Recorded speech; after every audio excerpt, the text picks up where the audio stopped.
महानदी बामतटे थिला एक शिमिलिके वृक्षमूल अकस्मात शशकाले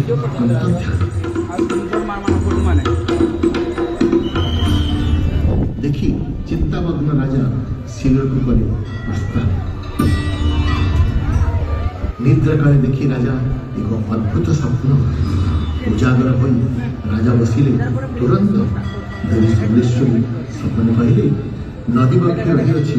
गुमदर रहुछि मुनि एवं बाहरी मध्य सेगुड़ी वृक्षमूल मत करज स्थापना एथि मंदिर निर्माण कर स्वप्नादेश नहीं देवी अंतर्ध्यान निद्रा देखी देवी को जे भारे राजा सेगुड़ी वृक्षमूल राजा देवी समलेश्वरी करिले स्थापना शताब्दी शताब्दी धरी देवी आसी स्वप्नादेश अनुरूप राजा आरंभ मंदिर निर्माण मात्र समस्त उद्यम होइला जीवन